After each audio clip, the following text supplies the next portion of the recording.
صلى الله على محمد صلى الله عليه وسلم.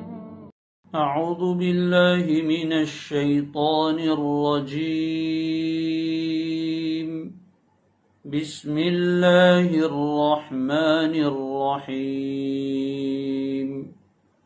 ذلك ومن يعظم شعائر الله فإنها من تقوى القلوب.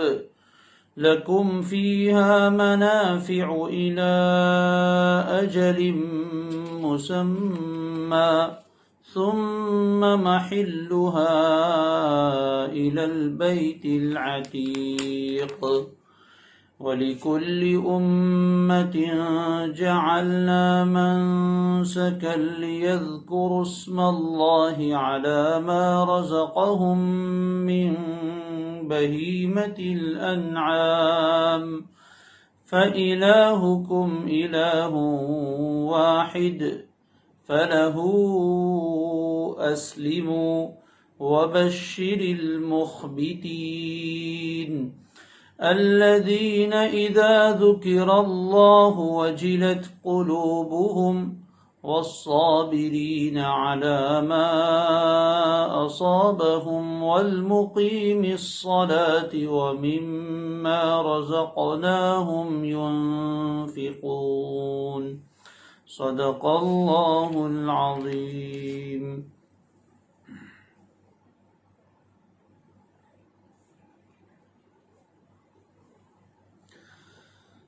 اس سے پہلے والی آیات میں اللہ تبارک و تعالی نے حج کے احکام کچھ بیان فرمائے، اس کی تاریخی حیثیت بھی بیان فرمائی اور کب سے شروع ہوا وہ بھی بیان فرمایا، اور اس کے ضمن میں تذکرہ آ گیا تھا مویشیوں کا اور جانوروں کی حلت کا، حلال ہونے کا، اور اس میں ایک بات یہ آئی تھی کہ مشرکین نے بہت سے جانوروں کو اپنے بتوں کے نام پر آزاد کر دیا تھا اور اپنے اوپر حرام کر لیا تھا. وہیں سے تذکرہ چلا تھا شرک کا، اور میں نے بتایا تھا کہ قرآن مجید میں جہاں کہیں توحید و شرک کا مضمون آتا ہے وہاں اللہ تعالیٰ خوب تفصیل بیان فرماتے ہیں. چنانچہ اسی مناسبت سے شرک سے بچنے کی اور توحید اختیار کرنے کی تاکید فرمائی گئی، اور شرک کرنے والوں کی ہلاکت کو ایک مثال سے سمجھایا گیا تھا. آگے فرماتے ہیں ذالک، پہلے بھی آ چکا تھا، اسی طرح یہاں بھی ذالک اس میں اشارہ ہے، یہ باتیں تو ہو چکی، یہ باتیں تو تم سن چکے. اور یہ معنی بھی لیا ہے کہ یہ جو اوپر باتیں مذکور ہوئی، چاہے اس میں اللہ تعالیٰ کے اوامر ہوں یعنی کرنے کے کام ہوں یا نواہی ہو جس سے بچنا ہے، ان کی اطاعت کرو، ان کی فرما برداری کرو. ذالک یعنی یہ جو احکامات اوپر آئے ہیں ان کو بجا لاؤ اور ان کو پورا کرو. اب آگے دوسری بات بیان کی جا رہی ہے، وَمَن يُعَظِّمْ شَعَائِرَ اللَّهِ فَإِنَّهَا مِن تَقْوَى الْقُلُوبِ. اور جو بھی کوئی آدمی اللہ تعالی کی نام لگی چیزوں کی تعظیم کرے، اور جو کوئی آدمی شعائر اللہ، اللہ کی نام لگی چیزیں، جو کوئی آدمی اللہ کی نام لگی چیزوں کی تعظیم کرے تو یہ بات دلوں کے تقوی سے حاصل ہوتی ہے، یا یہ بات دلوں کے تقوی کی ہے. شعائر اللہ ایک لفظ آیا ہے اور ایک لفظ ہے تعظیم. تعظیم کہتے ہیں کسی چیز کے لیے اپنے دل میں احترام رکھنا اور اس کی عظمت کو اپنے دل میں پیدا کرنا اور اس کے سامنے اپنے دل کا جھکنا، اس کو تعظیم کہتے ہیں. شعائر اللہ، شعائر اللہ کا معنی شعائر، یہ شعیرتن کی جمع ہے، اور شعیرتن کہتے ہیں علامت کو. علامت کسے کہتے ہیں؟ جس کو دیکھ کر وہ چیز پہچان لی جائے، جیسے مینارہ، جہاں کہیں بھی ہم دیکھتے ہیں فوراً دل میں اور دماغ میں یہ بات آتی ہے کہ یہاں مسجد ہے. تو مینارہ مسجد کی علامت ہے. مینارے کو دیکھ کر فوراً ذہن میں مسجد آتی ہے. دھواں یہ آگ کی علامت ہے. جہاں کہیں دھواں نظر آتا ہے فوراً دماغ میں یہ بات آتی ہے کہ آگ لگی ہے. بادل یہ بارش کی علامت ہے. جیسے ہی کالے بادل آسمان میں چھا جاتے ہیں فوراً دل و دماغ میں یہ بات آتی ہے کہ اب بارش ہوگی. تو جو چیز کسی چیز کے لیے علامت بن جائے اس کو کہتے ہیں شعیرتن، اور اس کی جمع آتی ہے شعائر.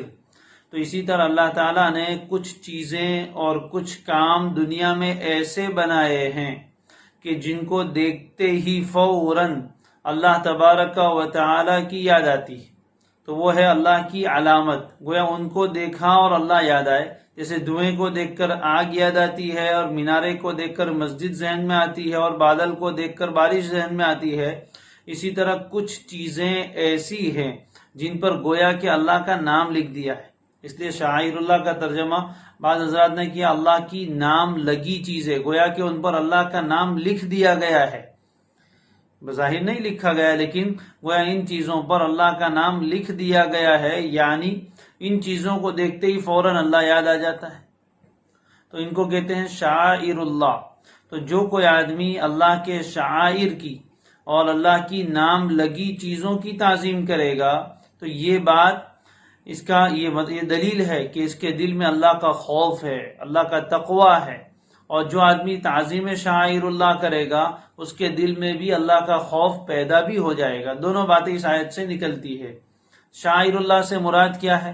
اوپر بھی ایک لفظ آیا تھا وَمَن يُعَظِّمْ حُرُمَاتِ اللَّهِ. یہ حرمات اللہ یہ عام تھا. اللہ تعالیٰ نے جن جن چیزوں کو احترام دیا ہے، اللہ کی احترام دی ہوئی چیزیں، اس میں اللہ کے تمام احکام آ گئے. شریعت کے جتنے احکام تھے وہ سب کے سب حرمات اللہ اس میں داخل ہے. اور یہاں تخصیص ہے شعائر اللہ میں. شعائر اللہ سے مراد کیا؟ اللہ کی نام لگی چیزیں. خصوصاً اس سے مراد حج جن جگہوں پر ادا کیا جاتا ہے وہ جگہیں ہیں. چنانچہ کعبۃ اللہ، بیت اللہ شریف، صفا مروہ، یہ دونوں شعائر اللہ میں سے. کعبہ کا نام آتے ہی، اس پر نظر پڑتے ہی سیدھا اللہ یاد آتے ہیں کہ اللہ کا گھر. تو بیت اللہ کو دیکھا اور اللہ کی یاد آئی، اس کی نسبت بھی اللہ نے اپنی طرف کی ہے. اسی طریقے سے صفا مروہ جو پہاڑی ہے جس کے اوپر سعی کی جاتی ہے، وہ مقام بھی ایسا ہے جس کو شعائر اللہ میں داخل کیا گیا.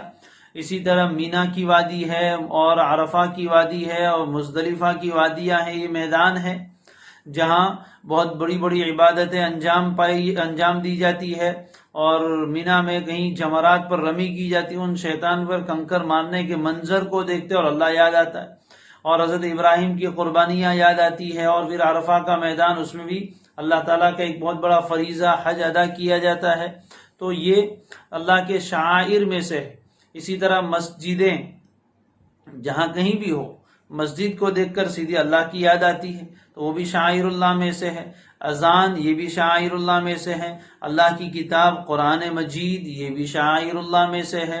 اور بطور خاص اس موقع پر وہ مویشی اور وہ جانور جو قربانی کے لیے اور حرم میں ذبح کرنے کے لیے خاص کر دیے گئے ہوں، وہ بھی اللہ تعالیٰ کے شعائر میں سے ہے. وہ قربانی کے جانور اور وہ ہدی کے جانور جو حرم میں لے جائے جاتے ہیں اور وہاں لے جا کر ذبح کیے جاتے ہیں، یہ جانور بھی شعائر اللہ میں سے ہے. فرمایا وَمَن يُعَظِّمْ شَعَائِرَ اللَّهِ. اور جو بھی کوئی آدمی اللہ کی نام لگی چیزوں کی تعظیم کرے تو یہ بات کیسے حاصل ہوگی؟ دلوں کے تقوی سے حاصل ہوگی. اور جو یہ کرے گا تو یہ دلوں کے تقوی کے حاصل ہونے کا سبب بھی ہے. دونوں باتیں اس آیت کریمہ سے نکلتی ہے. اب شعائر اللہ میں بطور خاص ابھی جیسے کہ ذکر کیا قربانی کے جانور بھی ہے. علماء نے بہت سے علماء نے تو بطور خاص یہاں وہی مراد لیا ہے قربانی کے جانور. تو ان کی تعظیم کس طرح کی جائے؟ ہر چیز کی، ہر شعار کی تعظیم الگ طریقے پر ہوگی. تو علماء فرماتے ہیں کہ قربانی کے جانوروں کی تعظیم کا مطلب یہ ہے کہ انہیں فربا اور موٹا تازہ کیا جائے اور ان کو خوبصورت جانور خریدے جائے. یعنی قربانی کے لیے جو جانور طے کیے جاتے ہیں وہ جانور خوبصورت ہونے چاہیے. وہ جانور دبلے پتلے لاغیر کمزور ایسا نہ ہو کوئی دھکا مارے تو گر جائے، اچھے موٹے تازے ہونے چاہیے. تسمینھا و تحسینھا، انہیں کھلا پلا کر فربا اور موٹا کیا جائے، اور تحسینھا، اس کو خوبصورت بنایا جائے، اور غلا و اسمانھا، اور اس کے مہنگے داموں میں اس کو خریدا جائے. یہ قربانی کے جانور کی تعظیم ہے، یہ قربانی کے جانور کی تعظیم ہے کہ موٹے تازے جانور ہو اور خوبصورت ہو، اور اس میں تیسری چیز مہنگے بھی ہو، لیکن اس میں ریاکاری نہیں ہونی چاہیے، دکھلاوا نہیں ہونا چاہیے، دل میں اللہ کی عظمت ہو. چنانچہ نبی اکرم صلی اللہ علیہ وآلہ وسلم نے حدی میں یعنی قربانی کے موقع پر حجۃ الوداع میں 100 اونٹ اللہ کے لیے ذبح کیے. 100 اونٹ، جن میں سے ایک اونٹ وہ تھا جو ابو جہل کا تھا، اور اس کی ناک میں سونے کا حلقہ اور رنگ تھی، وہ بھی آپ علیہ الصلوۃ والسلام نے قربانی میں ذبح کیا. حضرت عمر رضی اللہ تعالیٰ عنہ نے ایک حدی کے لیے اونٹ طلب کیا جو ان کے پاس تھا، وہ لے کر چلے. کسی آدمی نے ان سے 300 دینار، 300 سونے کے سکے میں اونٹ طلب کیا، بہت مہنگی قیمت تھی 300 دینار. حضرت عمر رضی اللہ تعالیٰ عنہ نے سوچا کہ اس کو بیچ دوں اور اس کے مقابلے میں دوسرے حدی کے کئی جانور آ جائیں گے. آپ صلی اللہ علیہ وسلم سے دریافت کیا، آپ نے فرمایا نہیں، تم خود ہی اس کو بطور حدی کے اللہ کے دربار میں پیش کرو. تو یہ قربانی کے جانوروں کی تعظیم. اسی طرح انہیں محبت کی نگاہ سے دیکھنا، یہ کوئی عام جانور نہیں ہوتے. قربانی کا موقع آ رہا ہے، اس سلسلے میں بہت مرتبہ کوتاہی ہوتی ہے کہ جانور تو لے آتے ہیں لیکن ایسے جانور تلاش کرتے ہیں جو ایک دم سستے سے سستے دام میں ملے، چاہے وہ کیسے ہی دبلے پتلے لاغیر کمزور ہوں. اس طرح کے جانور نہیں، بلکہ اس کی تعظیم کا تقاضا یہ ہے کہ اچھے جانور لے جائے، اس لیے کہ اللہ کے دربار میں پیش کرنا ہے. یہ دلوں کا تقویٰ ہے، اللہ کا خوف ہے. پھر انہیں اچھا کھلایا جائے، اچھا پلایا جائے، ان کے ساتھ احترام کا اور محبت کا معاملہ کیا جائے، اور ان کی تمام چیزوں کا احترام کیا جائے. قربانی کے بعد بھی ان کے جو اعضاء کھانے کے کام میں نہیں آتے اس کو ادھر ادھر نہ پھینکا جائے، اس کا اہتمام کیا جائے، اس کو دفنا دیا جائے زمین میں. یہ اس کی تعظیم ہے. بیت اللہ کی تعظیم اپنی جگہ، اس کا طواف کرنا یہ اس کی تعظیم ہے. اسی طرح اس کی طرف پیر نہ کرنا یہ اس کی تعظیم ہے. اس کی طرف رخ کرنا قبلے کی طرف نماز وغیرہ میں یہ اس کی تعظیم کا تقاضا ہے. اسی طرح ان جگہوں کی تعظیم یہ بھی ہے کہ وہاں کوئی گناہ نہ کیا جائے. ان جگہوں کی تعظیم یہ ہے کہ وہاں کوئی گناہ نہ کیا جائے، ادب اور احترام سے انسان رہے اور شریعت کے احکام کی پابندی کرے، یہ ان کی تعظیم ہے. تو فرمایا وَمَن يُعَظِّمْ شَعَائِرَ اللَّهِ، اور جو بھی کوئی آدمی اللہ تعالیٰ کی نام لگی چیزیں، شاعر کا ترجمہ یاد رکھیں، اللہ کی نام لگی چیزیں یعنی ان چیزوں پر گویا اللہ کا نام لکھ دیا گیا ہے، ان کو دیکھتے ہی اللہ یاد آتے. تو جو کوئی ان کی تعظیم کرے گا، دل میں ان کا احترام اور ادب رکھے گا اور ان کے حقوق ادا کرے گا، تو یہ بات دلوں کے تقویٰ سے ہی حاصل ہوگی. یعنی یہ دلیل ہے اس بات کی کہ اس کے دل میں اللہ کا خوف ہے. جس آدمی کے دل میں اللہ کا خوف ہوگا، اللہ کی محبت ہوگی، وہ اللہ کی طرف منسوب جتنی چیزیں ہیں ان چیزوں کا احترام کرے گا. اور جو آدمی اللہ کی طرف منسوب چیزوں کا احترام کرے گا اس کا فائدہ یہ ہوگا کہ اس کے دل میں اللہ تقویٰ پیدا کریں گے اور تقوی کو اندر تک اتار دیں گے. علماء فرماتے ہیں کہ یہاں یہ آیت کریمہ بطور خاص اس لیے ذکر کی کہ اوپر کی آیت میں شرک کی برائی تھی، شرک کی قباحت تھی کہ اللہ کے ساتھ کسی بھی چیز کو شریک نہ ٹھہرایا جائے. تو اس سے کہیں کوئی آدمی یوں نہ سمجھے کہ اب کسی بھی چیز کی عظمت احترام نہیں ہونا چاہیے. یہ چیزیں جن کی نسبت اللہ کی طرف ہو گئی ہے ان چیزوں کا احترام کرنا، ان چیزوں کی تعظیم کرنا، اس کا شرک سے کوئی تعلق نہیں، یہ تو عین دین کا تقاضا ہے. چنانچہ کعبہ شریف کے گرد چکر لگانا، تو کعبہ کا طواف کرنا یا حجر اسود کا بوسہ لینا یا ملتزم کے ساتھ چمٹ جانا، یہ چیزیں ان کا شرک سے کوئی تعلق نہیں، بلکہ یہ اللہ تعالیٰ کے شعائر کی تعظیم ہے. اور کعبہ کی تعظیم اس لیے کی جاتی ہے کہ وہ اللہ کا گھر ہے، اس کا طواف اس لیے کیا جاتا ہے کہ وہ اللہ کا گھر ہے اور اللہ نے اس کا حکم دیا ہے. تو ان شعائر اللہ کی تعظیم کرنا یہ شرک سے کوئی تعلق نہیں رکھتا، بلکہ یہ تو عین توحید کا تقاضا ہے. اس لیے کہ توحید کا مطلب ہے ایک اللہ کی عبادت کرنا. جب اللہ سے محبت ہو گئی تو اللہ تعالیٰ کی طرف جتنی چیزیں منسوب ہیں ان سے بھی محبت ہوگی، وہ بھی اللہ ہی کی چیزیں ہیں. لہذا رسول اللہ کی تعظیم کرنا اور کعبۃ اللہ کی تعظیم کرنا، بیت اللہ کی تعظیم کرنا، اور اللہ کے لیے جو جانور خاص کیے گئے ہیں ان کی تعظیم کرنا، اولیاء اللہ کی تعظیم کرنا، اس کا شرک سے تعلق نہیں ہے. یہ احترام کے تقاضے اور یہ تو دلوں کے تقوی کی بات ہے. اس سے ایک بات یہ بھی آیت سے علماء نے نکالی ہے کہ تقوی کی جگہ دل ہے. فَإِنَّ مِن تَقْوَى الْقُلُوبِ، یہ دلوں کا تقوی ہے. اس لیے ایک روایت میں آپ نے فرمایا تقوی ہا ہونا، تقوی تو یہاں یعنی دل میں ہوتا ہے. تو تقوی کا محل اور اس کی جگہ دل ہے. اصل تقوی دل میں ہوتا ہے اور اس کا اظہار انسان کے اعضاء سے ہوتا ہے. بہرحال اس آیت کریمہ سے یہ بات معلوم ہوئی کہ اللہ کے جتنے بھی شعائر ہیں اور جتنی چیزیں ایسی ہیں جن کی نسبت اللہ کی طرف کی جاتی ہے اور وہ جنہیں دیکھ کر اللہ یاد آ جاتے ہیں، ان چیزوں کی تعظیم کرنا چاہیے، ان کا احترام کرنا چاہیے شریعت کی حدود میں رہ کر.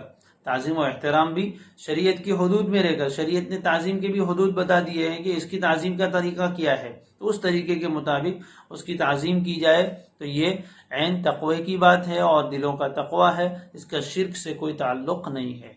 لَكُمْ فِيهَا مَنَافِعُ إِلَىٰ أَجَلٍ مُّسَمًّى، تمہارے لیے فیہا ان مویشیوں میں، ان قربانی اور ہدی کے جانوروں میں منافع ہے، بہت سے فائدے ہیں. کہاں تک؟ الی اجل مسمى، ایک متعین مدت تک. تمہارے لیے فیہا ان جانوروں میں، ان مویشیوں میں منافع بہت سے فائدے ہیں. الی اجل مسمى، ایک متعین مدت تک. ثم محلها الی البیت العتیق، پھر اس کو پہنچانا ہے، اس کی منزل ہے، اس کے اترنے کی جگہ پرانے گھر یعنی بیت اللہ کے ارد گرد ہے. اس سے مراد وہ جانور ہے جو قربانی کے لیے حرم شریف لے جائے جاتے تھے. پہلے بھی ذکر کیا تھا کہ اس زمانے میں لوگ جب حج کے لیے چلتے تھے پیدل یا اپنی سواریوں پر، تو وہاں قربانی کرنے کے لیے جانور بھی اپنے ساتھ ہی لے کر چلتے تھے. تو یہ ہدی کے جانور تھے جو خاص کر دیے جاتے تھے اللہ کے گھر تک پہنچا کر اس کی قربانی کرنے کے لیے. یہ بھی شعائر اللہ میں سے، اس پر بھی علامت لگائی جاتی تھی. کبھی ہار پہناتے تھے، کبھی اس زمانے میں طریقہ یہ تھا کہ اس جانور کے کسی حصے کو ذرا زخمی کر کے اس کا خون لگا دیا جاتا تھا تاکہ دیکھنے والوں کو پتہ چل جائے کہ یہ جانور کوئی عام نہیں ہے، یہ اللہ کے گھر کے لیے خاص کر دیے گئے. تو راستے میں کوئی ان جانوروں کو چھیڑتا نہیں تھا، انہیں لوٹ مار نہیں کی جاتی تھی. تو یہ بھی اللہ کی نام لگی چیزیں تھی. تو ان کے بارے میں فرمایا کہ ان جانوروں میں تمہارے لیے منافع ہے، بہت سے فائدے ہیں. کون سے فائدے ہیں؟ کہ ان پر سواری کر سکتے ہیں، ان کا دودھ استعمال کر سکتے ہیں. اگر وہ اون والے جانور ہے تو ان کا اون لے کر استعمال کر سکتے ہیں. اسی طرح ان کے نسل چلا سکتے ہیں. یہ سب جانوروں کے فوائد ہیں. یہ فوائد تمہارے لیے ہے، تم ان سے حاصل کرو.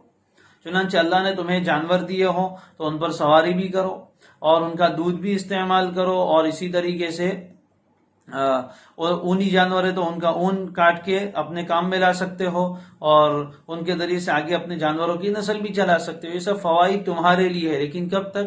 الی اجل مسمى، ایک متعین مدت تک. یہ متعین مدت کون سی ہے؟ اس سلسلے میں فقہا کے درمیان اختلاف ہے اور صحابہ میں بھی اختلاف تھا.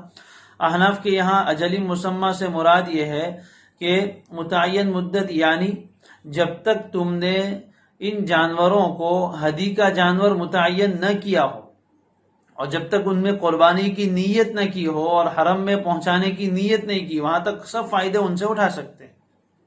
لیکن جب نیت کر لی کہ اب یہ جانور اللہ کے لیے خاص ہے اور اب اس کو حرم تک پہنچانا ہے، تو اب اس سے فائدہ اٹھانا جائز نہیں، اس پر سواری بھی نہیں کر سکتے، اس کا دودھ بھی خود استعمال نہیں کر سکتے، الا کہ بہت مجبوری ہو. بہت مجبوری کے درجے میں احناف نے اجازت دی ہے، ورنہ عام حالات میں اب ان کا دودھ بھی استعمال نہیں کر سکتے. دودھ آئے گا تو کیا کریں گے؟ اگر دودھارا جانور ہے اور دودھ آ رہا ہے تو اس کو نکال کر صدقہ کر دیا جائے گا، غریبوں کو دے دیا جائے گا، خود استعمال نہیں کر سکتے. اور ایسی کوئی تدبیر کی جائے گی جس سے ان کا دودھ ختم ہو جائے. فقہا نے یہ باتیں بھی لکھی ہے کہ ان کے تھنوں پر ٹھنڈا پانی چھڑکا جائے جس کی وجہ سے دھیرے دھیرے دودھ پھر ختم ہو جاتا ہے.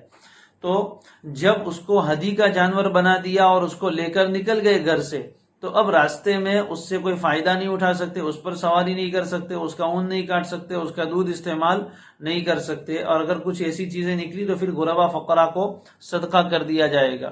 یہ احناف کا مسلک ہے۔ اور اگر کوئی آدمی راستے میں بہت مجبور ہے، اس کے پاس کوئی دوسری چیز نہیں ہے، تو اس درجے میں استعمال کر سکتا ہے، اس کے احکام فقہ کی کتابوں میں لکھے۔ اور دیگر ائمہ فرماتے ہیں، امام شافعی وغیرہ کے الی اجل مسمى سے مراد ہے ذبح کرنے کے وقت تک ان سے فائدہ اٹھا سکتے، سواری بھی کر سکتے، دودھ بھی استعمال کر سکتے ہیں، جب ذبح کا وقت آیا تو پھر اب اس سے فائدہ نہیں اٹھا سکتے۔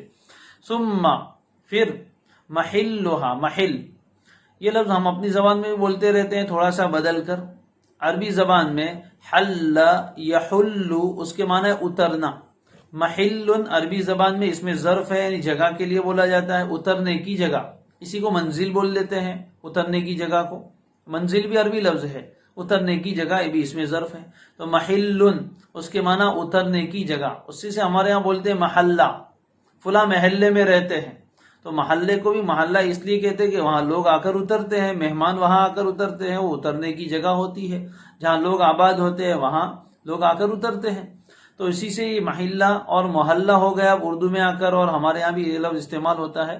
تو محلہ یہ ہدی کے جانوروں کو اترنے کی جگہ، یعنی ان کی منزل اور ان کا منتہا، جب آدمی کسی جگہ اتر جاتا ہے تو سفر ختم، تو ان کا سفر ختم ہو گیا، یعنی ان کا منتہا، ان کے ختم ہونے کی جگہ، ان کی قربانی کی جگہ وہ کون سی ہے؟ البیت العتیق، بیت اللہ شریف، پرانا گھر۔ تو بیت اللہ شریف سے مراد یہاں ہے بیت اللہ کا ارد گرد کا پورا حصہ، یعنی اس سے مراد یہاں پورا حدود حرم ہے، اس لیے کہ جانور کعبہ کے پاس ذبح نہیں کیے جاتے، وہ تو مینا کی وادی میں ذبح کیے جاتے ہیں جو حرم کا ایک حصہ ہے۔ تو پھر ان جانوروں کے اترنے کی جگہ بیت العتیق یعنی پرانے گھر کے ارد گرد ہے، تو وہاں لے جا کر انہیں ذبح کر دیا جاتا ہے۔ یہ ہدی کے جو جانور ہوتے ہیں انہیں حدود حرم میں ذبح کرنا ضروری ہے، کہ عام جو قربانیاں ہوتی ہیں وہ تو اپنے وطن میں جہاں کہیں انسان ہوگا وہاں کرے گا، لیکن یہ جو قربانیاں حج کے ساتھ مخصوص ہے، کسی آدمی نے حج تمتع کیا، حج قران کیا، تو اس کی قربانی اس کو حدود حرم میں ہی ادا کرنی ہوگی، دوسری جگہ نہیں کر سکتا۔ بہرحال اللہ تبارک و تعالیٰ نے ہدی کے احکام بھی بیان فرمائے، ان کی تعظیم کا بھی حکم دیا۔ آگے فرماتے ہیں وَلِكُلِّ أُمَّةٍ جَعَلْنَا مَنْسَكًا لِيَذْكُرُوا اسْمَ اللَّهِ عَلَى مَا رَزَقَهُم مِّن بَهِيمَةِ الْأَنْعَامِ۔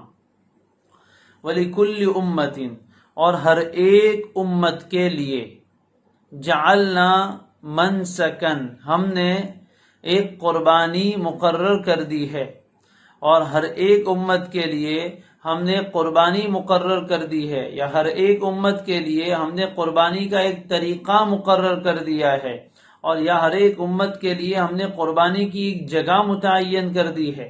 منسک، یہ منسک بھی پڑھا گیا ہے اور منسکن بھی پڑھا گیا ہے، سین پر دونوں حرکتیں ہیں، دونوں قرات ہے۔ اور نسکا ینسکو کے اصل معنی تو آتے ہیں عبادت کرنا، اور منسک اگر اس کو مصدر میمی مانے تو اس کے معنی ہوئی عبادت کرنا، اور اگر اس کو اس میں ظرف مانے تو اس کا مطلب ہوگا عبادت کی جگہ یا عبادت کا وقت، دونوں معنی ہو سکتے ہیں۔ یہاں عبادت سے مراد مخصوص عبادت ہے، اور وہ عبادت ہے قربانی کی، چنانچہ حج کی اور قربانی کی جو عبادتیں ہوتی ہیں ان کو عربی میں منسکی کہتے ہیں۔ حضرت ابراہیم نے دعا کی تھی وَأَرِنَا مَنَاسِكَنَا، اور ہمیں ہماری قربانی کے اور ہمارے حج کے اور عبادت کے طریقے سکھا دیجئے، سمجھا دیجئے۔ تو منسک سے مراد یہاں قربانی کی عبادت لی گئی ہے۔ تو ایک معنی یہ ہوا اور ہر ایک امت کے لیے ہم نے ایک قربانی متعین کر دی ہے، قربانی متعین کر دی، مصدر ہوا۔ تو ہر ایک امت کے لیے ہم نے قربانی متعین کر دی ہے، اور منسک اگر اس میں ظرف لیں تو ہر ایک امت کے لیے ہم نے قربانی کا ایک طریقہ یا ایک جگہ یا ایک وقت مقرر کر دیا ہے۔ معلوم ہوا کہ قربانی یہ سنت قدیمہ ہے، قربانی کا موقع آ رہا ہے، اس سلسلے میں چند باتیں بہت اہم ہیں، اس کو ہمیں اچھی طرح انشاءاللہ سمجھنا ہے۔ وَلِكُلِّ أُمَّةٍ جَعَلْنَا مَنْسَكًا، فرمایا کہ یہ قربانی کوئی پہلے پہل نہیں ہو رہی ہے اس امت میں، یہ تو ہر ایک امت کے لیے ہم نے قربانی کا ایک طریقہ اور ایک وقت متعین کیا تھا۔ یہ وقت اگرچہ الگ الگ ہو، الگ الگ زمانے اور الگ الگ امتوں کے اعتبار سے، لیکن طریقہ ضرور متعین تھا۔ چنانچہ قرآن مجید میں حضرت آدم کے بیٹے حابیل اور قابیل کی قربانی کا تذکرہ، اذ قربا قربانا، جب حابیل اور قابیل آدم کے دونوں بیٹوں نے قربانی پیش کی، معلوم ہو قربانی اسی وقت سے چلی آ رہی ہے اور ہر ایک امت میں ہے، ہر ایک آسمانی دین میں اللہ تعالیٰ نے قربانی مقرر کی ہے۔ اور قربانی کا مطلب کیا؟ ایسا عمل جس کے ذریعے سے اللہ کا قرب حاصل کیا جائے، اور قرب حاصل کرنے کے لیے عمل اللہ نے متعین کیا کہ مخصوص جانور اللہ کے نام پر ذبح کیے جائے، یہ اللہ کے تقرب کا، اللہ کی نزدیکی کا ذریعہ ہے، یہ عبادت ہے، بہت بڑی عبادت۔ وَلِكُلِّ أُمَّةٍ جَعَلْنَا مَنْسَكًا، تو بتایا، ترغیب دی کہ یہ تمہارے لیے پہل قربانی کا سلسلہ شروع نہیں ہوا ہے، ہر ایک امت کے لیے قربانی کا ایک طریقہ متعین تھا۔ بعض علماء فرماتے ہیں کہ یہاں یہ بات بیان کی جا رہی ہے مشرکین کے شرک کے تناظر میں۔ قربانی تو وہ بھی کرتے تھے، حضور کے زمانے کے جو مشرکین تھے وہ بھی قربانی کرتے تھے، اور ہمارے زمانے کے بھی بہت سے کرتے، جس کو وہ لوگ بلی چڑھانا کہتے ہیں۔ تو یہ لوگ قربانی تو کرتے تھے لیکن بتوں کے نام پر کرتے تھے، کوئی لات کے نام پر، کوئی عزا کے نام پر، کوئی مختلف بتوں کے نام پر، جو ان کے استھان ہوتے تھے اور بڑے ان کے پتھر ہوتے تھے جن کے اوپر بت نصب کیے جاتے تھے، وہاں لے جا کر اپنے جانور قربان کرتے تھے۔ اللہ نے فرمایا نہیں، ہر امت کے لیے ہم نے ایک ہی قربانی کا طریقہ متعین کیا ہے، اور وہ کیا کہ قربانی صرف اللہ کے نام پر کی جائے اور کسی کے لیے نہ کی جائے۔ چنانچہ تم لوگ جو لات، عزا اور فلاں فلاں بتوں کے نام پر اور فلاں فلاں کے نام پر جو قربانی کرتے ہو وہ صحیح نہیں ہے۔ قربانی کا ایک ہی طریقہ اور ایک ہی قربانی ہم نے متعین کی، اور وہ کون سی؟ جو قربانی صرف اللہ کے لیے ہو، یہ توحید ہے۔ آگے وہی بات آ رہی ہے۔ تو ایک معنی یہ ہے، اور دوسرا معنی ہر امت کے لیے قربانی ہم نے متعین کی ہے، اس سے قربانی کا وجوب بھی معلوم ہے۔ جس طرح ہر امت کے لیے قربانی ہے، تو اسی طرح اس امت محمدیہ علی صاحبہا افضل التحیہ، اس کے لیے بھی ہم نے قربانی متعین کی ہے۔ اس کی تفصیلات بھی کچھ یہاں بھی آ رہی ہے اور احادیث میں مزید وضاحت ہو گئی۔ کیوں قربانی متعین کی ہے؟ مقصد کیا ہے؟ لی یذکروا اسم اللہ، تاکہ یہ لوگ اللہ کا نام ذکر کریں۔ قربانی کا بنیادی مقصد یہ ہے توحید، لیذکروا اسم اللہ، تاکہ وہ اللہ کا نام ذکر کرے۔ اللہ کا نام ذکر یعنی ذکر الہی، اللہ کا نام لینا، بسم اللہ اللہ اکبر، یہ اللہ کا نام لینا، یہ قربانی کا بنیادی مقصد ہے۔ اور ہر امت کے لیے قربانی کا الگ الگ طریقہ تو تھا، لیکن بنیادی مقصد سب کا ایک، وہ کون سا؟ رضا الہی۔ وہ کون سا؟ ذکر اسم رب، اللہ کا نام لینا۔ وہ کون سا مقصد تھا؟ توحید، کہ صرف اللہ کے نام پر، جو اللہ جانوروں کا بھی خالق ہے، جانوروں کو بھی پیدا کرنے والا ہے، اور قربانی دینے والے کا بھی خالق وہی ہے۔ جب جانوروں کا خالق وہ ہے تو ان کو ذبح کرتے وقت صرف اللہ کا نام لیا جائے گا، کسی اور کا نام نہیں لیا جائے گا۔ قربانی کا مقصد ہی یہ ہے کہ جانوروں کو ذبح کرتے وقت اللہ کا نام لیا جائے۔ چنانچہ یہ مشرکین جو عزا کا اور لات کا اور فلاں فلاں بت کا نام لیتے تھے، یہ غلط طریقہ ہے۔ صرف اللہ کے نام لینے کے لیے، یعنی قربانی کا جانور ذبح کرتے ہوئے نام صرف اللہ کا لیا جائے گا، لیذکروا اسم اللہ، ذکر بھی ہو گیا، شکر بھی ہو گیا۔ کس بات پر؟ علی ما رزقہم من بہیمۃ الانعام، ان مویشی چوپایوں پر جو اللہ نے انہیں رزق میں عطا کیے ہیں۔ یعنی ان مویشی چوپایوں کو ذبح کرتے ہوئے وہ اللہ کا نام لے، یا اعلیٰ کو تعلیلیہ بھی مان سکتے ہیں، تاکہ وہ اللہ کا نام ذکر کریں، اس وجہ سے کہ اس نے انہیں عطا کیے ہیں۔ کیا عطا کیے؟ من بہیمۃ الانعام، یہ مویشی چوپائے اللہ نے انہیں عطا کیے ہیں، تو اس پر وہ اللہ، اس وجہ سے وہ اللہ کا نام لے کہ جب دینے والا اللہ ہے تو پھر اس کو کسی اور کے نام پر کیسے ذبح کر سکتے؟ اس کے ذریعے سے کسی اور کا تقرب حاصل کرنے کی کیسے نیت کی جا رہی؟ نہیں، یہ جانور صرف اللہ کے نام پر ذبح ہونے چاہیے، اس لیے کہ اللہ نے ہی ان جانوروں کو پیدا کر کے ہمارے لیے حلال کیا ہے۔ اس میں ایک لفظ آیا ہے من بہیمۃ الانعام، انعام تو نعام کی جمع ہے، اور مخصوص جانوروں کو کہتے ہیں، چاہے وہ بکری ہو، دمبا ہو اور گائے ہو اور اسی طرح گائے کے حکم میں بھینس بھی ہے، اور دوسرے جو یعنی اونٹ ہے، یہ مخصوص جانور جن کی قربانی کی جاتی ہے وہ مراد ہے انعام سے۔ اور بہیمہ، بہیمہ کی کیا معنی ہے؟ عربی زبان میں بہیمہ 4 پیر والے جانور کو کہتے ہیں، بہیمہ 4 پیر والے جانور کو کہتے ہیں۔ اس میں ایک لفظ مجھے خاص بتانا ہے کہ یہ لفظ بنا ہے با ہا میم سے، اسی سے ایک لفظ ہم بولتے ہیں ابہام۔ ابہام کے معنی چھپانا، انگوٹھے کو بھی ابہام کہتے ہیں اس لیے کہ یہ مٹھی میں چھپ جاتا ہے، تو ابہام۔ تو ابہام میں کے معنی ہے کسی چیز کو چھپانا اور کسی چیز میں نقص آ جانا، عیب آ جانا، اس کو بولتے ہیں۔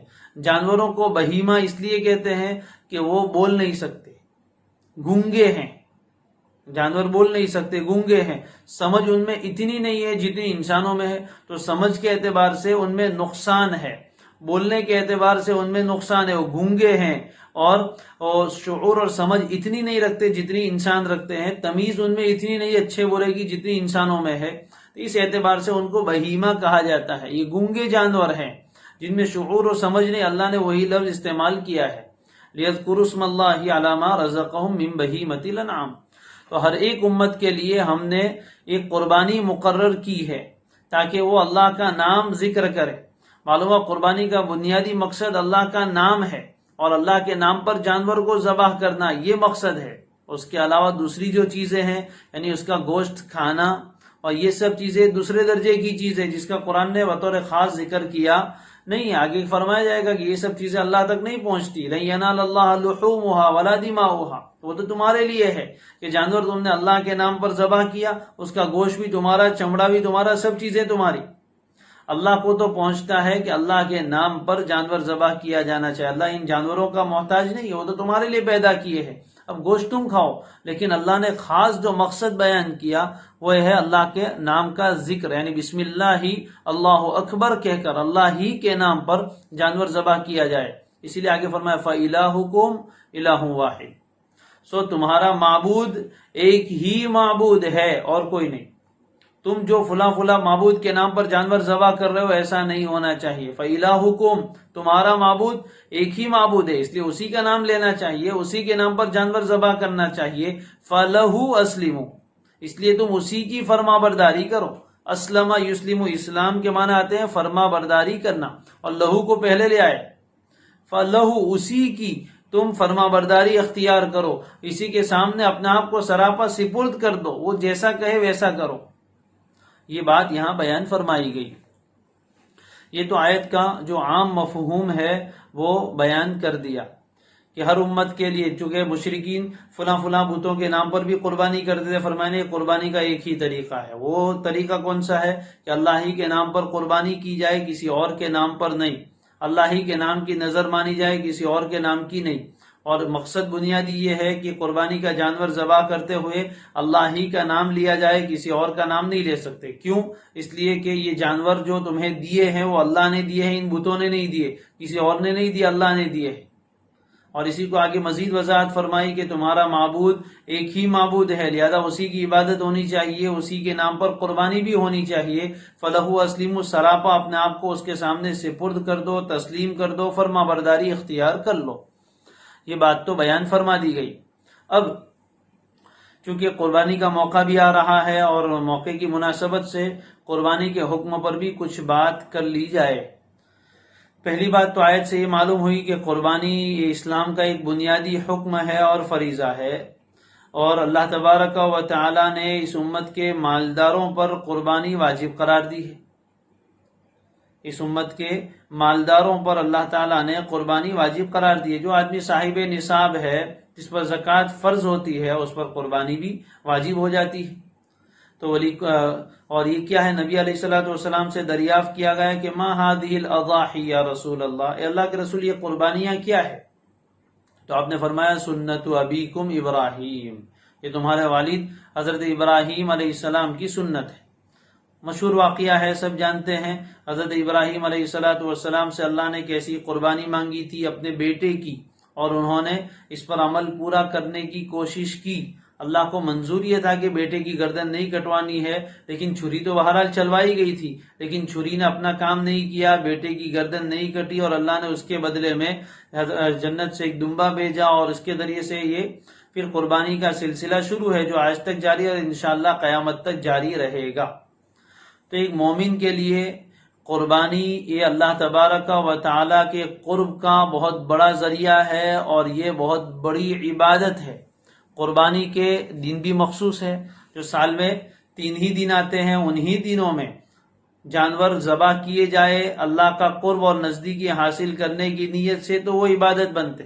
اگر آج کوئی آدمی اللہ کا قرب حاصل کرنے کے لیے قربانی کرے تو یہ قربانی کا موقع نہیں، اس کے دن متعین ہے، اس کے لیے جانور بھی متعین ہے، اس کے احکام متعین ہے۔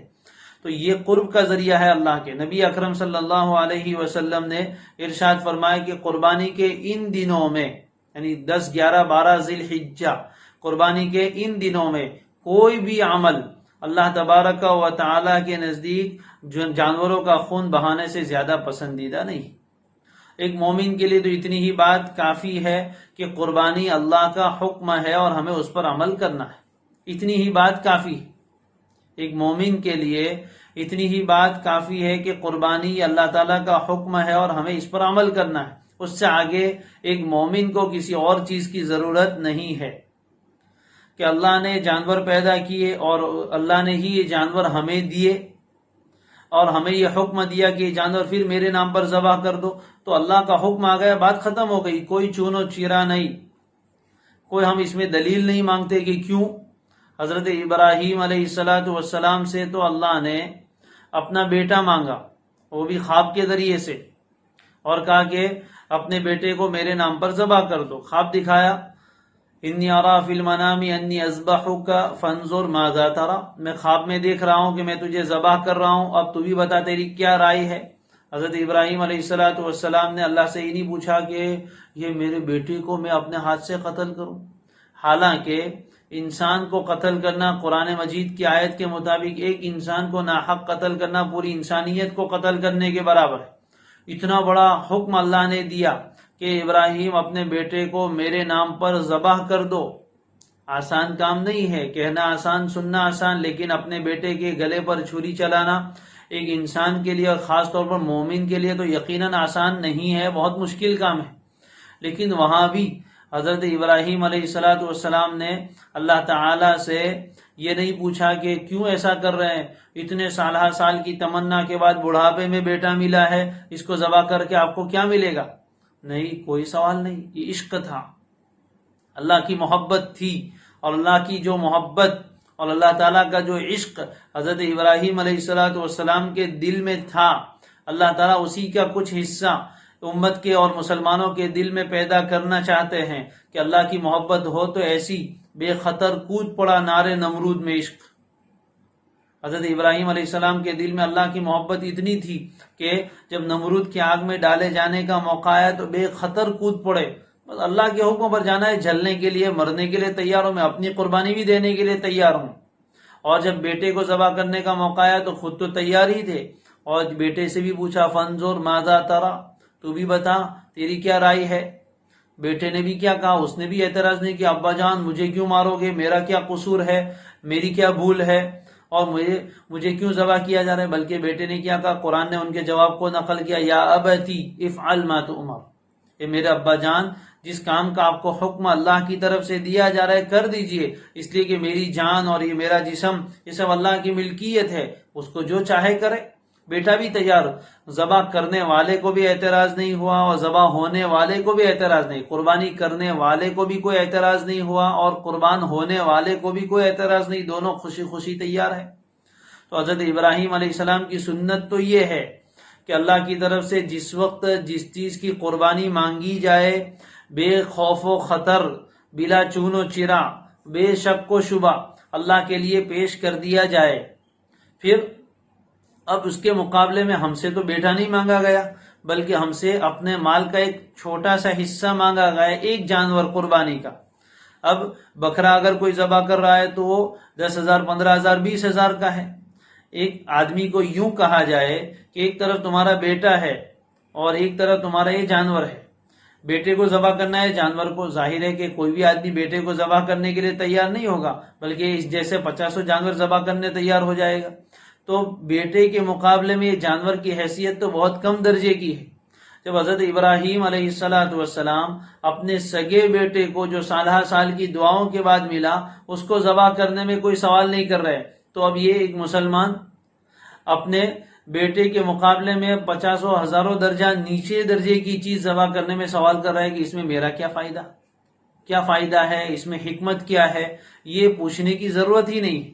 پہلی بات تو یہ ہے، لہٰذا یہ چیز اچھی طرح اپنے ذہن میں رکھنی چاہیے۔ قربانی اللہ کا حکم ہے اور اس کو ادا کرنے کے لیے مومن کو کوئی فائدے اور حکمتیں سوچنے کی ضرورت نہیں۔ اللہ نے حکم دیا، بس بات ختم۔ یہ الگ بات ہے کہ اس میں ہزاروں حکمتیں ہیں اور ہزاروں فائدے ہیں، لیکن ہمیں ان فائدوں کو جاننے کی کوئی ضرورت نہیں ہے، بس اللہ کا حکم سمجھ کر اس کو ادا کرنا ہے۔ بلکہ قربانی کے ذریعے سے یہی تربیت اللہ کرنا چاہتے ہیں، یہی مزاج پیدا کرنا چاہتے ہیں کہ ہمارا حکم آئے تو اپنا مال کیا، اپنی جان کیا، سب کچھ قربان کرنے کے لیے تمہیں تیار رہنا چاہیے۔ یہ حقیقی وفاداری ہے، یہ سچائی ہے اللہ کے ساتھ اپنی بندگی کی۔ تو بہرحال اللہ تعالیٰ نے ہر امت کے لیے قربانی متعین کر دی ہے اور اس کو مشروع قرار دیا ہے، اس کو ایک عبادت بنا دیا ہے، اس امت کے لیے بھی۔ اور یہ لفظ کہہ کر اللہ تعالیٰ نے وہ ترغیب دی کہ پہل تمہارے اوپر نہیں، ہر امت پر تھی تو تمہارے اوپر بھی ہے۔ قربانی کے بارے میں یہ بات تو ہمارے سامنے کلیئر ہے کہ جس آدمی کے پاس گنجائش ہو اس کے لیے قربانی کرنا واجب ہے، اور قربانی دین کا بہت اہم ترین فریضہ ہے، بہت اہم ترین رکن ہے، یہ کوئی معمولی چیز نہیں ہے۔ اس کا اہتمام ہمارے اندر خوب ہونا چاہیے، اور ان جانوروں کو لانا، اچھے خوبصورت جانور، موٹے جانور، اور اس کے پیچھے اپنا مال لگانا، یہ اللہ کے شعائر کی تعظیم میں سے، جیسا کہ پیچھے گزرا۔ اب اس سلسلے میں کچھ سوالات تو ہمارے غیر مسلم بھائیوں کو ہے، اور کچھ باتیں مسلمانوں کے بھی بعض لوگوں کے دلوں میں کھٹک رہی ہے۔ غیر مسلم تو اس کو یوں سمجھتے ہیں کہ اتنے سارے جانوروں کو ہتیا کر دی جاتی ہے، جیو ہتیا کا مسئلہ آ جاتا ہے، اور اس کے بارے میں یوں کہا جاتا ہے کہ بہت بے رحمی کی بات ہے، اور اس طرح کر کے جانوروں پر بہت بڑا ظلم کیا جاتا ہے، اور ایسا نہیں کرنا چاہیے۔ اور چنانچہ اس طرح کے موقع پر بہت سے لوگ اعتراضات بھی کرتے ہیں، اور آج کل تو بہت سے بڑے بڑے بینر بھی لگائے جا رہے ہیں جانوروں کے فوٹو رکھ کر کہ میں صرف جیو نہیں، میں بھی ایک جیو ہوں، میں صرف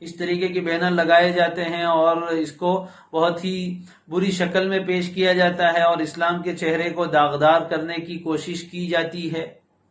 تو سب سے پہلی بات تو ان حضرات سے یہ کہنی ہے کہ یہ جانور جس نے پیدا کیے وہ کون ہے؟ اللہ۔ اور ہم ان جانوروں کو جو ذبح کر رہے ہیں وہ کس کے حکم سے کر رہے ہیں؟ اللہ کے حکم سے۔ تو جانوروں کے مالک تم نہیں ہو، اللہ ہے، اور ان کو ذبح کرنے کا حکم بھی اللہ نے دیا، یہ اللہ کی ملکیت کی چیز ہے، اللہ جو چاہے حکم دے۔ تو ان جانوروں پر زیادہ مہربان ان کا پیدا کرنے والا ہوگا یا تم؟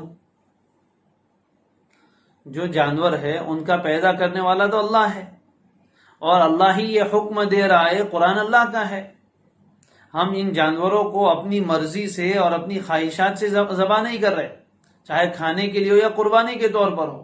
ان جانوروں کو اللہ نے حلال کیا ہے، اور اللہ نے یہ حکم دیا ہے ان کو ذبح کر کے کھانے کا، اور مخصوص موقع پر ان کو قربان کر کے اللہ کا قرب حاصل کرنے کا، یہ حکم اللہ نے دیا ہے۔ تو جانوروں کا خالق اللہ ہے، تم نہیں۔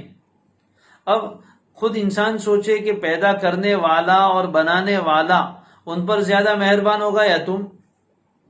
ظاہر ہے کہ وہ ارحم الراحمین ہے، سب دیالوؤں کا دیالو ہے، کرپالوؤں کا کرپالو ہے، اور سب سے بڑا مہربان ہے۔ تو اس نے خود یہ حکم دیا کہ ان جانوروں کو ذبح کر کے کھاؤ، اور تم کہہ رہے ہو کہ نہیں ان جانوروں کو ذبح کرنا بے رحمی ہے۔ تو اس کا مطلب تو یہ ہوا کہ تمہارا دعویٰ یہ ہے کہ تم پیدا کرنے والے سے بھی زیادہ مہربان ہو گئے، جس نے تم کو پیدا کیا ان سے بھی زیادہ مہربان تم ہو گئے۔ نعوذ باللہ، ایسا نہیں ہو سکتا۔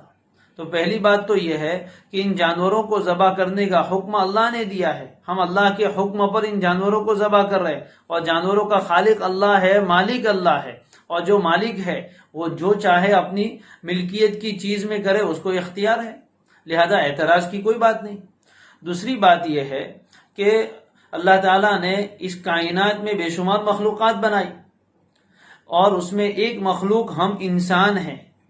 انسان کو تمام مخلوق میں سب سے بڑا بنایا، اشرف بنایا، سب سے زیادہ شرافت دی، اور قرآن میں فرمایا هو الذی خلق لکم ما فی الارض جمیعا، اس زمین میں جو بھی کچھ ہے یہ سب کا سب کس کے لیے بنایا؟ لکم، تمہارے فائدے کے لیے بنایا ہے۔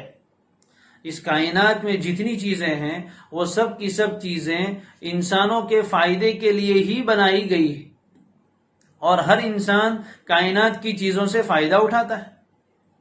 جو لوگ اس پر سوال اٹھاتے ہیں وہ خود بھی سورج کی روشنی سے فائدہ اٹھا رہے ہیں، اس سے کیوں فائدہ اٹھاتے؟ اس لیے کہ اللہ نے بنایا اور انسانوں کے فائدے کے لیے بنایا ہے۔ اسی طرح زمین سے جو چیزیں نکلتی ہے وہ بھی ہمارے لیے، اس سے بھی ہم فائدہ اٹھاتے ہیں۔ اسی طرح یہ جو مویشی ہے، یہ جو جانور ہے، انہیں بھی اللہ نے انسانوں کے فائدے کے لیے ہی بنایا ہے، اور ہر انسان ان سے فائدہ اٹھاتا ہے۔ چنانچہ دودھ یہ بھی ان جانوروں سے نکلتا ہے، سب پیتے ہیں۔ کیوں پیتے ہیں؟ دودھ بھی تو اس جانور کے بچے کا حق ہے۔ معلوم ہونا چاہیے کہ جانور کو بھی دودھ اسی وقت آتا ہے جب اس کے یہاں بچہ پیدا ہوتا ہے۔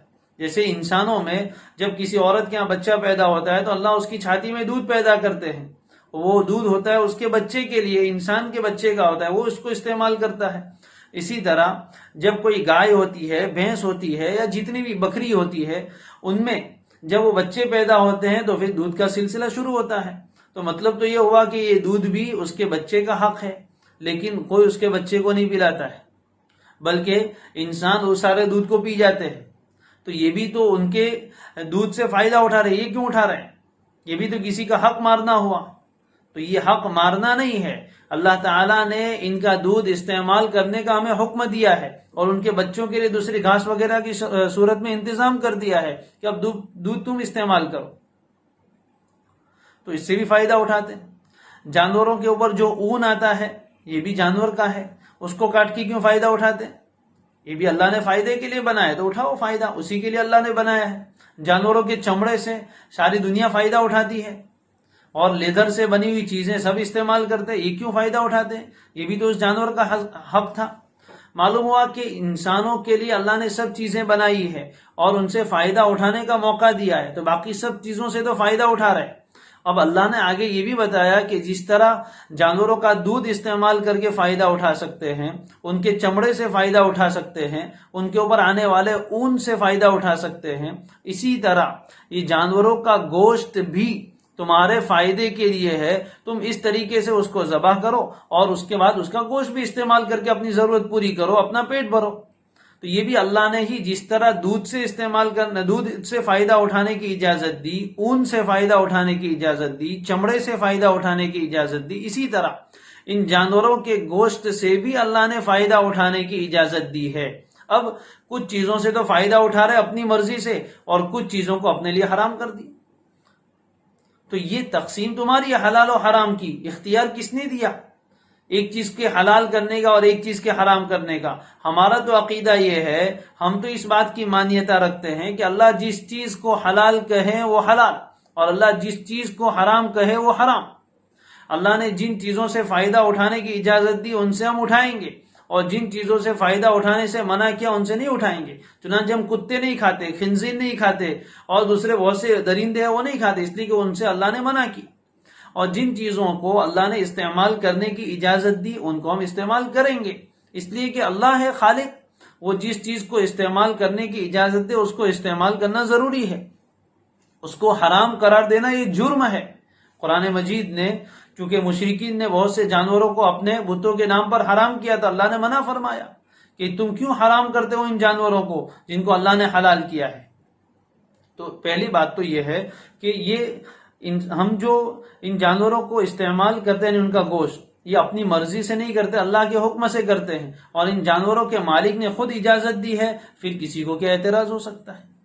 تو پہلی بات تو یہ ہے۔ دوسری بات یہ ہے کہ اگر ان کو حرام قرار دیا جائے، ان کو جیو ہتیا کہا جائے، تو اس کا مطلب یہ کہ تم اللہ سے بھی زیادہ مہربان ہو گئے۔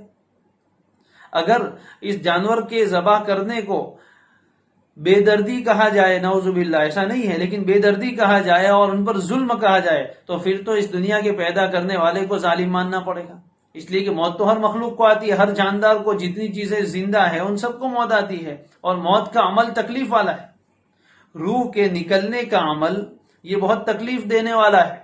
انسان جب مرتا ہے اور اس کی روح اس کے بدن سے نکلنا شروع ہوتی ہے، اس کی آتما اس کے بدن سے نکلنا شروع ہوتی ہے تو بہت تکلیف ہوتی ہے۔ روایتوں میں فرمایا کہ 70 تلواریں یا 300 تلواریں ایک ساتھ ماری جائے، اس کی اتنی تکلیف نہیں ہوتی جتنی روح کے نکلنے کی تکلیف ہوتی ہے۔ تو اللہ تعالیٰ روح نکالتے ہیں سب کی، تو کیا نعوذ باللہ یہ روح نکالنے والا ظالم ہوا؟ نہیں، ہر جاندار کو مرنا تو ہے ہی۔ تو یہ تکلیف جو ہوتی ہے یہ عام، جب جانور اپنی موت مرتا ہے تب بھی اس کو تکلیف ہوتی ہے، اس لیے کہ اگر ذبح نہیں کریں گے تب بھی ایک نہ ایک دن تو اس کی موت آنے والی ہے، تو اس وقت بھی اس کو تکلیف تو ضرور ہوگی۔ تو ذبح کرنے کے موقع پر جو تکلیف ہوتی ہے وہ تکلیف اس تکلیف کے مقابلے میں بہت کم ہے۔ ذبح کرتے وقت ہم جو جانور کو ذبح کر کے کھاتے ہیں اس میں جانور مرتا ہے، اس کی جو تکلیف ہے یہ تکلیف بہت کم ہے اس تکلیف کے مقابلے میں جس میں جانور بوڑھا ہو کے خود اپنی موت مرتا ہے، اس میں تکلیف زیادہ ہے۔ اس میں کیوں تکلیف کم ہے؟ اگر سائنٹیفیکل اعتبار سے دیکھا جائے تو شریعت نے ہمیں جانور کے ذبح کرنے کا طریقہ بھی بتایا۔ چنانچہ حدیث شریف میں ہے اللہ تعالیٰ نے ہر چیز پر احسان کو لازم قرار دیا ہے، چنانچہ جب تم جانور کو ذبح کرو تو بہتر طریقے پر ذبح کرو۔ ذبح کیسے کرنا ہے؟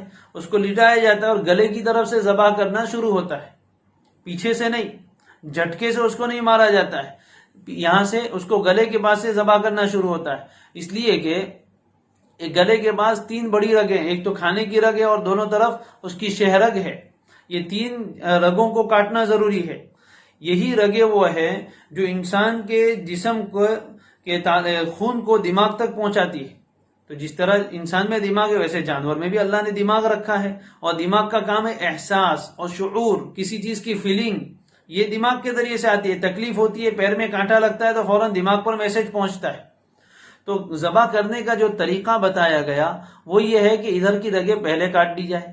ظاہر ہے کہ جب یہ رگ کٹ گئی تو دماغ پر خون کا جو فلو جا رہا تھا وہ ختم ہو گیا، ڈسکنیکٹ ہو گیا۔